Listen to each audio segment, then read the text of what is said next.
Bismillahirrahmanirrahim. Assalamualaikum warahmatullahi wabarakatuh.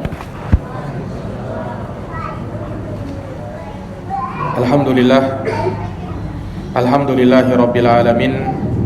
Wa bihi nasta'inu ala umuri dunya waddin.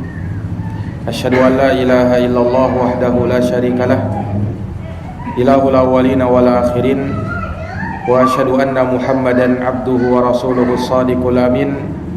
Sallallahu alaihi wa ala alihi wa sahbihi wa man tabi'ahum bi ihsanin ila yaumiddin wa sallama tasliman katsira. Subhanaka la ilma lana illa ma 'allamtana innaka antal alimul hakim. Allahumma 'allimna ma yanfa'una wanfa'na bima 'allamtana wa zidna ilman ya karim. Rabbi shrah li sadri wa yassir li amri wahlul 'uqdatan min lisani yafqahu qawli, amma ba'd. Ma'asyaral ikhwa wal akhwat, a'azzani Allah wa iyyakum. Alhamdulillah, pada malam hari ini kembali dengan taufik dari Allah kita dapat melanjutkan kembali pembahasan bagian kedua dari fiqhus shaum, fikih berpuasa sesuai dengan tuntunan Al-Quran dan As-Sunnah, di mana pada pertemuan yang lalu kita telah menjelaskan beberapa pendahuluan terkait dengan menyambut bulan yang mulia, bulan Ramadan, yang dia adalah bulan yang penuh dengan kebaikan, rahmat, ampunan, dan juga pembebasan dari api neraka. Ramadan dikatakan juga sebagai syahrus sabar, bulan kesabaran. Yang menyebut demikian adalah Rasulullah sallallahu alaihi wasallam. Di dalam sebuah hadis Rasulullah bersabda, siyamu syahris sabar wa thalathatu ayyamin min kulli syahr siyamud dahar. Berpuasa di bulan kesabaran, maksudnya di bulan kesabaran, bulan Ramadan, dan berpuasa 3 hari di setiap bulan. Kata Nabi, itu adalah puasa 1 tahun penuh. Puasa di bulan kesabaran, bulan Ramadan, dan berpuasa 3 hari dalam sebulan, itu sama dengan puasa 1 tahun penuh. Iya, dan tidak diragukan bahwa Ramadan adalah madrasah tarbawiyah yang mendidik kita, yang menggembleng kita untuk kita semakin menjadi insan yang kuat imannya dan kuat ketakwaannya kepada Allah Subhanahu wa ta'ala. Sabar dalam 3 jenisnya. Sabar dalam menjalankan perintah Allah, dimaklumi bersama pada saat kita berpuasa dan di bulan Ramadan banyak perintah-perintah dan amalan-amalan yang dianjurkan untuk kita mengerjakannya, dan kita butuh bersabar untuk hal tersebut. Kemudian sabar dalam menjauhi larangan-larangan Allah. Ini juga kita butuh bersabar untuknya, karena di bulan Ramadan tentu ada larangan-larangan yang harus kita jauhi, dan itu butuh kesabaran. Kemudian sabar dalam menghadapi segala ujian dan cobaan dari Allah. Tentu dimaklumi bahwa dengan berpuasa ada ujian dari menahan lapar dan haus. Itu ujian, dan kita harus bersabar untuk hal tersebut.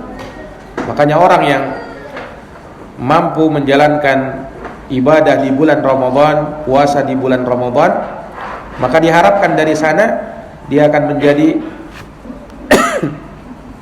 orang yang bersabar dan berada pada tingkat kesabaran yang sangat tinggi.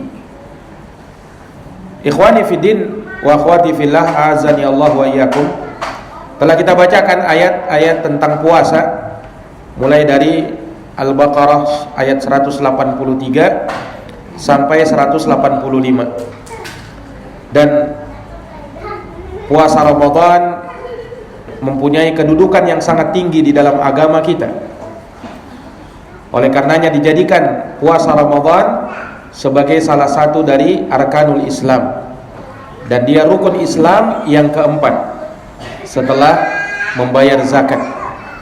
Ya, disebutkan di dalam hadis Abdullah bin Umar radhiyallahu taala anhuma yang diriwayatkan oleh Imam Al-Bukhari dan Imam Muslim, Nabi sallallahu alaihi wasallam bersabda, "Bunyal Islamu ala khamsin."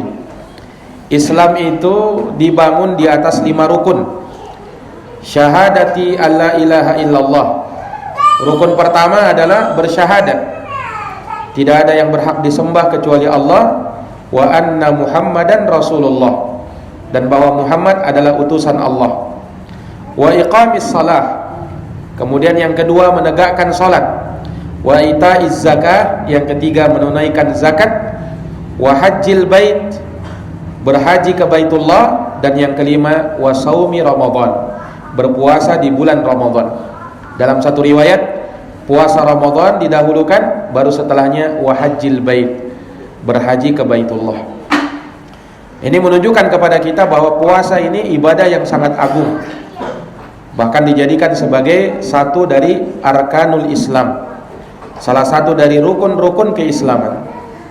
Juga disebutkan dalam hadis Talha bin Ubaidillah yang diriwayatkan oleh Bukhari dan Muslim, ketika ada seorang Arabi, Arab Badui, bertanya kepada Nabi sallallahu alaihi wasallam tentang Islam. Maka Nabi bersabda, "Khamsu salawatin fil yaumi wal lailah." Kewajiban di dalam Islam yang harus kau tunaikan, pertama adalah menegakkan salat 5 waktu dalam sehari dan semalam. Maka Arab Badui ini bertanya, "Hal alayya ghairuhunna?" Apakah ada yang lain selain itu? Qala la. Nabi bersabda, tidak ada. Illa an tatawwa'a, kecuali hanya solat-solat yang disunnahkan. Kemudian Nabi menyebutkan wasiyamu syahri Ramadan, berpuasa di bulan Ramadan. Lalu Arab ini bertanya, faqala hal alayya ghairuhu, apakah ada kewajiban yang lain selain puasa Ramadan? Faqala la. Nabi bersabda, tidak ada. Illa an tatawwa'a, kecuali hanya puasa-puasa sunnah. Wa dzakara lahu Rasulullah sallallahu alaihi wasallam az-zakah.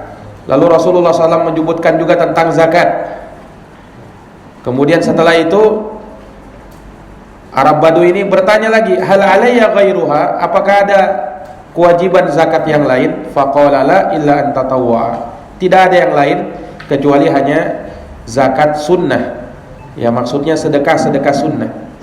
Nah, maka ketika orang ini bertanya seperti itu kepada Nabi, fa'adbarar rajul, dia pun berbalik ke belakang, wa yaqulu wallahi la azidu ala hada wa la anqus minhu. Kata orang ini, demi Allah, aku tidak akan menambah lebih daripada ini, dan aku tidak akan menguranginya.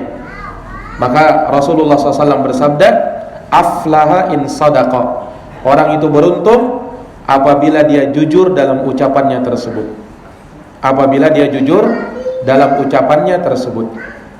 Nah, maka ini menunjukkan kepada kita ya bahwa puasa Ramadan itu memiliki kedudukan yang sangat agung di dalam Islam. Dan berdasarkan dalil-dalil itu, para ulama bersepakat ya bahwa siapa saja yang mengingkari kewajiban puasa, maka dianggap kafir, keluar dari Islam. Ya, puasa Ramadan hukumnya wajib, bahkan rukun Islam. Maka siapa yang mengingkarinya, walaupun dia berpuasa, dia katakan puasa Ramadan tidak wajib, maka ini hukumnya kafir, keluar dari Islam. Dan itu sepakat para ulama, tidak ada perbedaan pendapat di kalangan ulama tentang masalah tersebut.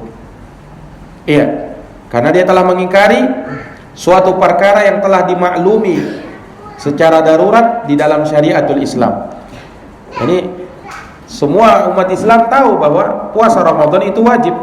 Lantas dia memunculkan pendapat bahwa puasa Ramadan bukan wajib. Ini adalah bentuk pengingkaran terhadap syariatul Islam dan mengingkari ayat-ayat Al-Quran, bahkan hadits-hadits Rasulullah sallallahu alaihi wasallam yang menunjukkan wajibnya puasa Ramadan. Iya. Ikhwani fid din wa akhwati fillah rahimani wa rahimakumullah. Maka puasa Ramadan memiliki kedudukan yang sangat tinggi di dalam agama kita. Dan puasa ini tentu tidak lepas dari keutamaan-keutamaan yang sangat banyak. Akan kita sebutkan beberapa keutamaan puasa secara umum dan puasa di bulan Ramadan secara khusus. Iya, dari keutamaan-keutamaan itu, yang pertama, bahwa orang yang berpuasa akan mendapatkan ampunan dan pahala yang besar. Orang yang berpuasa akan mendapatkan ampunan dan pahala yang besar. Ini keutamaan pertama. Iya. Di dalam Al-Quran di surat Al-Ahzab ayat 35, ketika Allah Subhanahu wa ta'ala menyebutkan tentang deretan orang-orang yang beramal saleh, di antara mereka adalah as-shaimina was-shaimat, orang-orang yang berpuasa laki-laki dan perempuan. Maka Allah berfirman tentang mereka ini, a'addallahu lahum maghfiratan wa ajran 'azima. Allah siapkan untuk mereka ampunan dan pahala yang besar. Ini bagi mereka yang berpuasa, mendapatkan ampunan dan pahala yang besar. Itu pertama. Yang kedua, puasa adalah tameng atau perisai dari api neraka. Puasa akan menjadi tameng atau perisai dari api neraka. Diriwayatkan oleh Imam Al-Bukhari dan Imam Muslim dari sahabat Abu Hurairah radhiyallahu taala anhu. Nabi sallallahu alaihi wasallam bersabda, "As-siyamu junnatun." Puasa itu adalah tameng. Wa idza kana yauma shaumi ahadikum fala yarfuth wala yaskhaf. Apabila salah seorang dari kalian berpuasa, maka jangan ia berbuat yang sia-sia dan jangan dia banyak berdebat. Ini saat puasa jangan kerjaannya hal yang sia-sia, melakukan perbuatan yang sia-sia, dan jangan dia banyak berdebat sama orang. Fa in sabahu ahadun aw qatalahu falyaqul inni mru'un shaim. Kalau ada seorang yang mencercanya atau memusuhinya, maka hendaknya ia berkata, saya sedang berpuasa. Saya sedang berpuasa. Nah, dan dalam hadis Jabir radhiyallahu anhu, dan juga datang dalam riwayat Utsman bin Abil As dan Abu Hurairah ridwanullah alaihim ajma'in, dalam riwayat Imam Ahmad, Nabi SAW bersabda, as-siyamu junnatun kajunnati ahadikum minal qital. Puasa itu adalah tameng perisai, seperti tameng salah seorang dari kalian ketika berperang. Seorang kalau berperang, selain dia bawa senjatanya, dia juga bawa pelindungnya. Nah, puasa itu ibarat pelindung bagi dirinya. Nah, dalam satu riwayat dikatakan as-siyamu junnatun yastajinnu bihal abdu minan nar. Dalam hadis Jabir radhiyallahu anhu, puasa itu adalah tameng yang menjadi tameng bagi seorang hamba, pelindung bagi dia dari api neraka. Jadi keutamaan puasa yang kedua, puasa adalah tameng atau perisai dari api neraka. Itu yang kedua. Yang ketiga, puasa adalah pemutus syahwat. Puasa adalah pemutus syahwat. Dalam hadis Abdullah bin Mas'ud radhiyallahu taala anhu yang diriwayatkan oleh Bukhari dan Muslim, Nabi sallallahu alaihi wasallam bersabda, "Ya ma'syaras syabab, man istata'a minkumul ba'ata falyatazawwaj, fa innahu aghaddu lil basar wa ahsanu lil faraj. Wa man lam yastati' fa alayhi bis-shaum fa innahu lahu wija." Wahai sekalian pemuda, siapa di antara kalian yang mampu untuk menikah, maka hendaknya dia menikah. Karena dengan menikah akan menundukkan pandangan dan lebih menjaga kemaluan. Barang siapa yang tidak mampu untuk menikah, belum mampu untuk menikah, maka fa'alaihi bis-shaum, hendaknya dia berpuasa. Kenapa dengan puasa? Nah, Nabi sebutkan keutamaannya. Fa innahu lahu wija, Karena puasa itu akan memutuskan syahwatnya dari syahwat-syahwat yang buruk, yang jelek, yang bisa mengantarkan ia kepada perbuatan-perbuatan yang diharamkan. Dengan puasa akan memutus syahwatnya. Ini keutamaan orang yang berpuasa. Puasa adalah pemutus syahwat, dari seseorang, dari hal-hal yang buruk, hal-hal yang mengantarkan ia kepada keharaman. Itu keutamaan yang ketiga. Yang keempat, orang yang berpuasa akan mendapatkan ganjaran khusus di sisi Allah.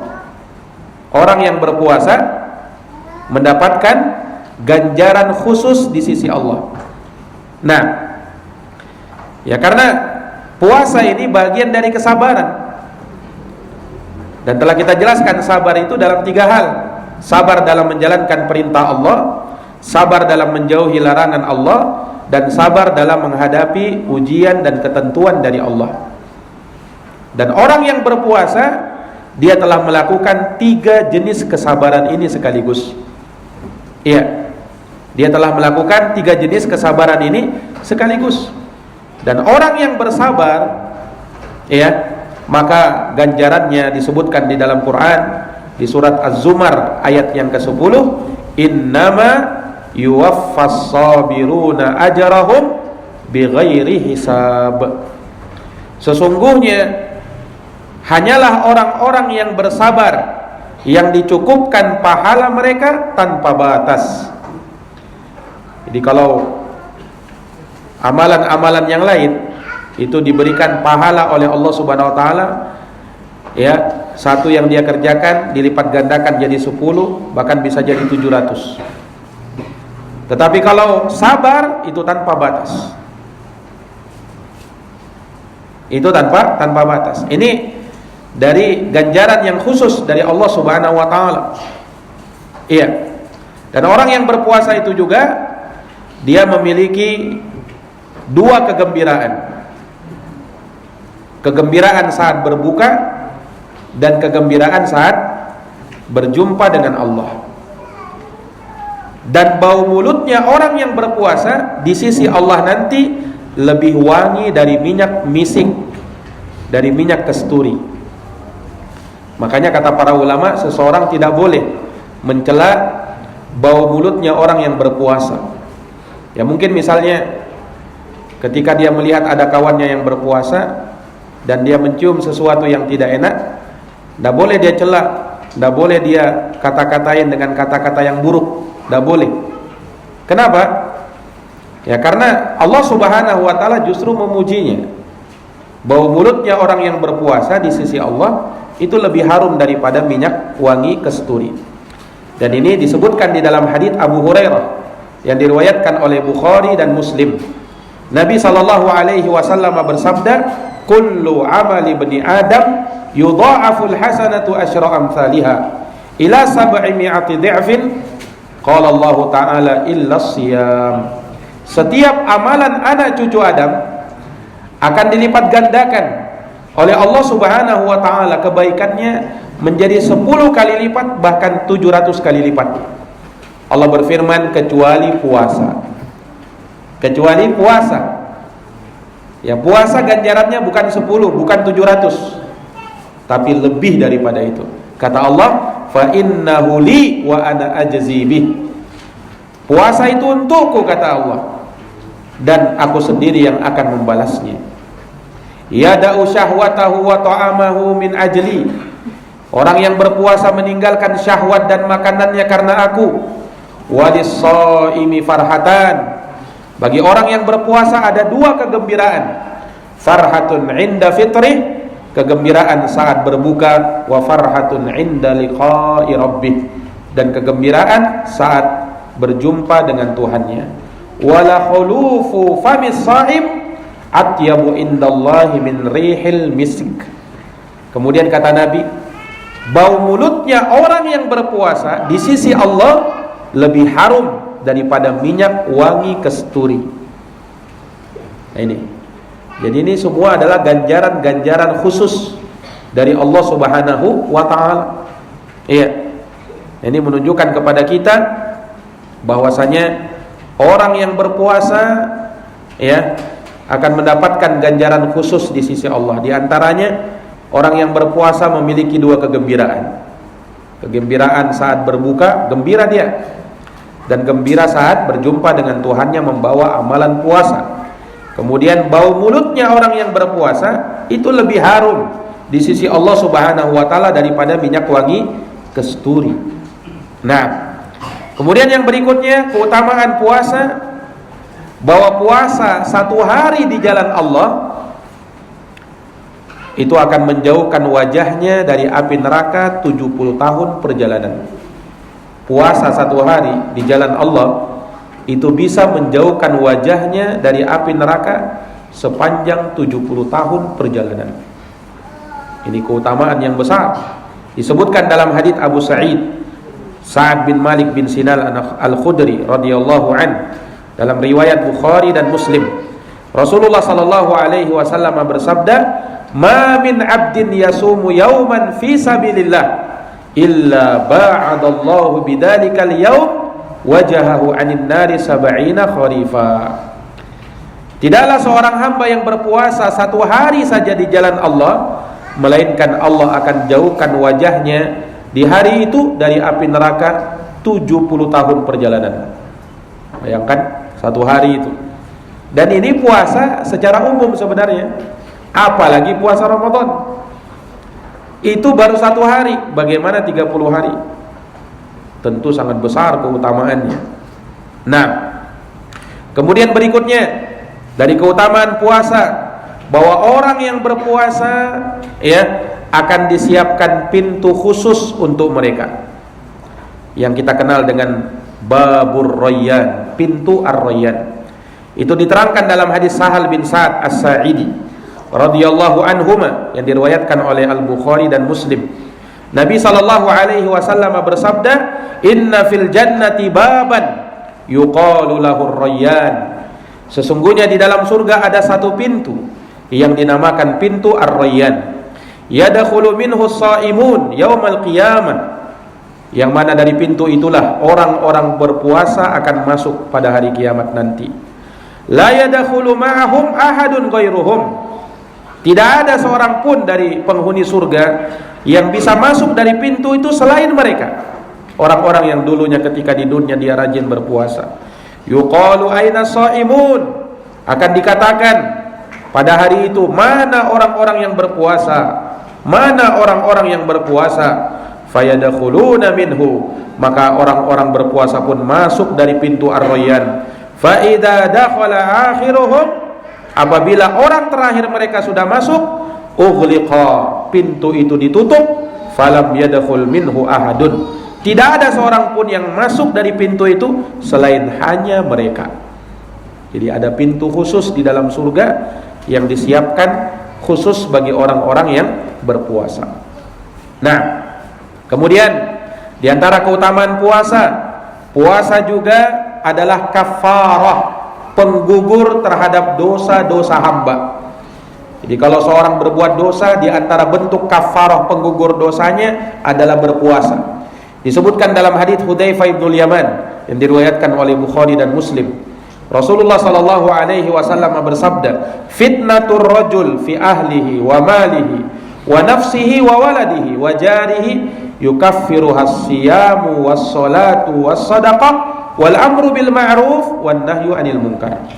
Fitnah seorang laki-laki di tengah-tengah keluarganya, pada hartanya, dirinya, anaknya, tetangganya, itu semua bisa dihapuskan dengan puasa, salat dan sedekah serta amar ma'ruf nahi munkar.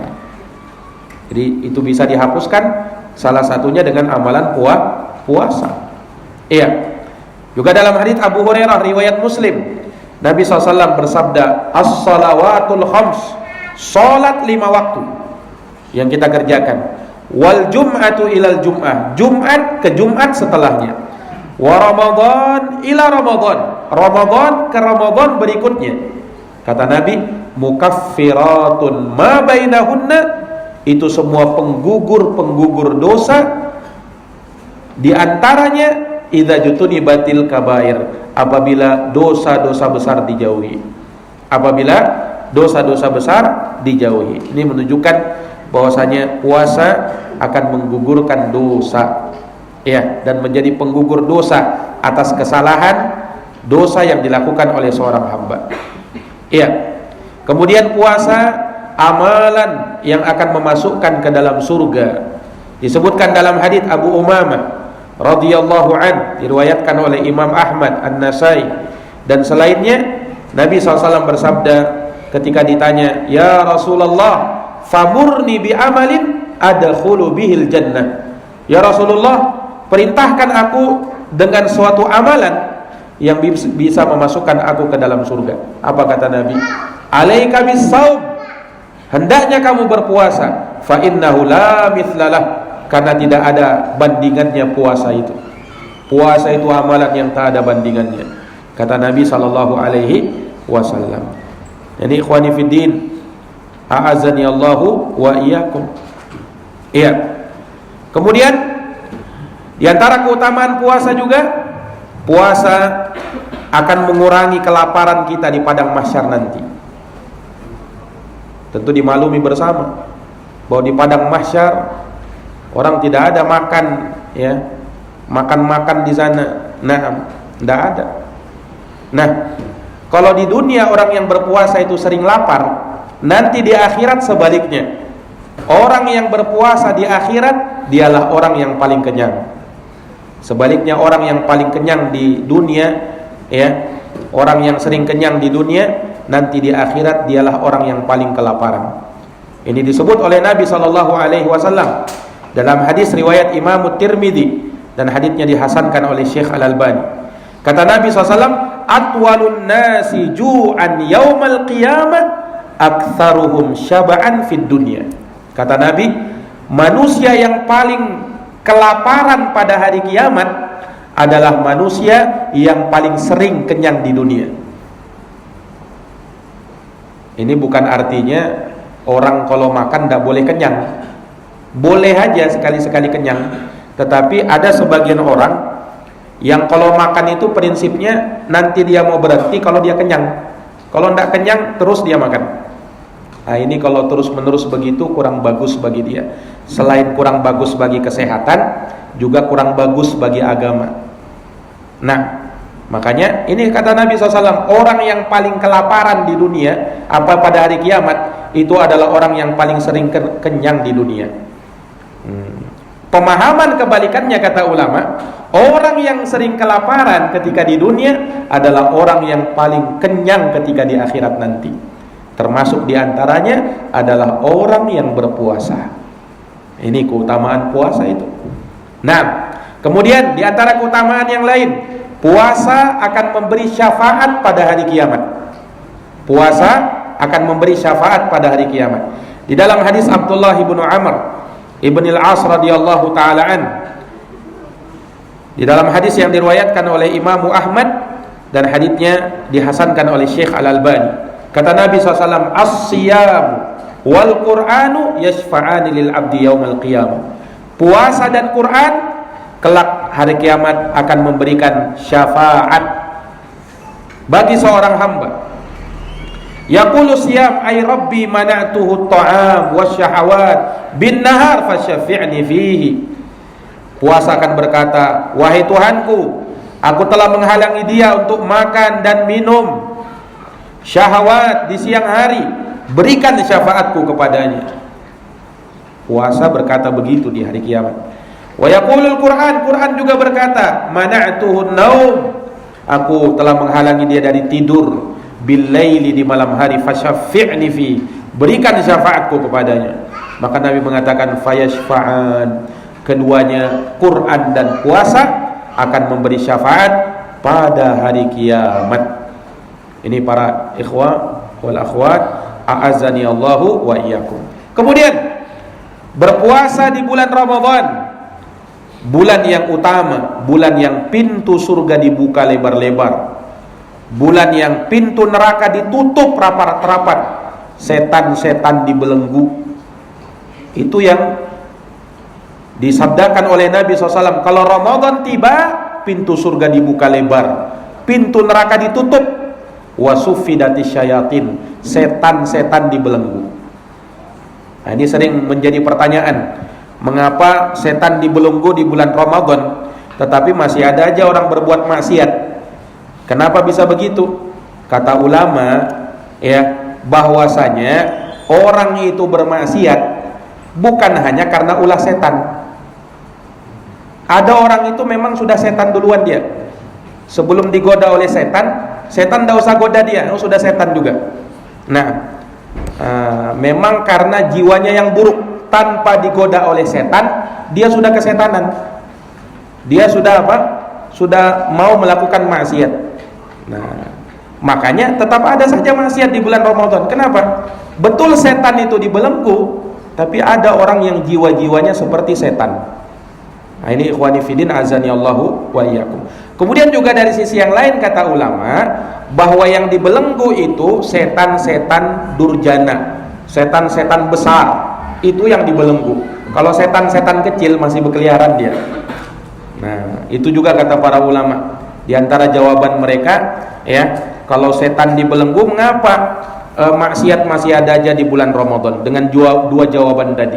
Yang pertama, maksiat itu bukan hanya karena godaan setan, terkadang dari manusia juga yang memang sudah kesetanan duluan. Kemudian yang kedua, ya, bahwasanya yang dibelenggu oleh Allah setan-setan besar. Kalau setan-setan kecil masih aja berkeliaran dia.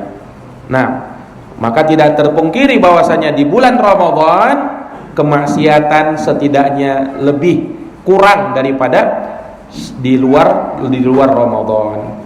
Nah, ini para hadirin yang dirahmati dan dimuliakan oleh Allah Subhanahu wa taala. Ya. Maka orang yang berpuasa di bulan Ramadan dengan mengharapkan pahala dan keutamaan di sisi Allah, dosa-dosanya yang telah lalu akan dihapus. Inilah hadits yang masyhur diriwayatkan oleh Bukhari dan Muslim dari hadits Abu Hurairah, "Man shoma Ramadhana imanan wahtisaban ghufira lahu ma taqaddama min dambih." Barang siapa yang berpuasa di bulan Ramadan karena iman dan mengharap pahala, diampuni dosa-dosanya yang telah lalu. Nah, orang yang berpuasa juga akan masuk ke dalam golongan para siddiqin dan para syuhada. Disebutkan dalam hadits Amr al-Juhani radhiyallahu an, bahwasanya diceritakan telah datang seorang laki-laki kepada Nabi SAW, lalu dia berkata, "Ya Rasulullah, ara'aita in syahidtu an la ilaha illallah wa annaka Rasulullah." Ya Rasulullah, bagaimana pendapatmu jika aku bersyahadat tidak ada yang berhak disembah kecuali Allah, engkau adalah utusan Allah, wa shallaitul khams, aku salat 5 waktu, wa adaituz zakah, aku tunaikan zakat, wa sumtu Ramadan, aku puasa Ramadan, wa qumtuhu, aku melakukan qiyam Ramadan, famimman ana, kalau aku melakukan itu ya Rasul, aku itu termasuk dari golongan yang mana? Maka Nabi bersabda, qala minas siddiqina wasyuhada, engkau akan tergolong ke dalam golongan para siddiqin dan para syuhada. 4 manusia terbaik. Yang pertama para nabi, yang kedua para siddiqin, yang ketiga para syuhada, yang keempat para solihin. Keluar dari 4 ini zolimin dia, zolimin atau kafirin. Nauzubillahi min dzalik. Mudah-mudahan kita tidak masuk ke dalam golongan itu. Kalau golongan yang pertama al-anbiya sudah tertutup, tidak mungkin lagi ada orang jadi bisa nabi. Nah, berarti kesempatannya cuma 3. Siddiqin, ini yang paling agungnya, ya, dari derajat manusia setelah para nabi dan para rasul paling agung para siddiqin. Yang kedua para syuhada. Yang ketiga jangan sampai lewat, minimal itu orang soleh, minimal orang soleh. Nah, ternyata dengan puasa Ramadan kita akan bisa masuk ke dalam golongan para siddiqin dan para syuhada, orang-orang yang mati syahid. Nah, ini para ikhwah a'azani Allahu wa iyyakum. Ini dari sekian banyak, ya, kita kumpulkan hadits-haditsnya tentang keutamaan berpuasa. Baik, sekarang terkait dengan puasa itu sendiri. Puasa secara bahasa artinya al-imsak, menahan. Kita sering dengar kata imsak. Sudah waktunya imsak katanya. Imsak itu apa artinya? Menahan. Kalau sudah waktu imsak, tahan. Nah, maksudnya apa? Waktu berpuasa itu. Imsak itu puasa, menahan diri dari makan dan minum. Baik, itu secara bahasa. Makanya orang yang diam, tidak berbicara, dikatakan huwa shaim anil kalam. Dia itu berpuasa dari berbicara. Maksudnya apa? Dia tidak mau bicara. Orang yang bergadang disebut juga shaim, berpuasa. Kenapa? Karena dia menahan diri dari tidur. Nah, dikatakan shaim juga itu. Orang yang berpuasa menahan diri dari tidur. Jadi berpuasa secara bahasa artinya menahan. Secara istilah, ini yang didefinisikan oleh para ulama, yang namanya puasa itu adalah at-ta'abbudu lillah, beribadah kepada Allah, biimsakin, dengan menahan diri, anil akli, dari makan, wasyurbi, dari minum, wal jima'i, dari berjima, wasairil mufattirat, dan semua yang membatalkan puasa. Min tulu'il fajri sani, dimulai dari fajar sani, fajar kedua, terbitnya fajar subuh, ila ghurubis syamsi, sampai terbenamnya matahari, ma'an niyati, disertai dengan niat, bisyurutin maksusah, dengan syarat-syarat tertentu. Siapa yang bisa ulangi? Apa itu puasa? Hah? Menahan. Belum, bukan itu pertamanya. Apa pertamanya? Definisi puasa tadi? Beribadah kepada Allah, taib, dengan menahan diri. Bukan. Dari makan, minum, terus jima, dan semua yang membatalkan puasa. Terus dimulai dari terbitnya fajar subuh sampai terbenamnya matahari, disertai dengan niat, kemudian dengan syarat-syarat tertentu. Inilah definisi puasa. Nah, kita sudah dapatkan definisi puasa secara bahasa dan secara istilah. Nah, untuk penjelasan definisi ini insyaallah taala akan kita paparkan di pertemuan yang akan datang biidznillah taala, wallahu taala alam bisawab. Demikian kita akhiri dengan doa kafaratul majlis. Subhanakallahumma wa bihamdika asyhadu an la ilaha illa anta astaghfiruka wa atubu ilaik. Subhana rabbika rabbil izzati amma yasifun wa salamun alal mursalin walhamdulillahi rabbil alamin. Wassalamu alaikum warahmatullahi wabarakatuh.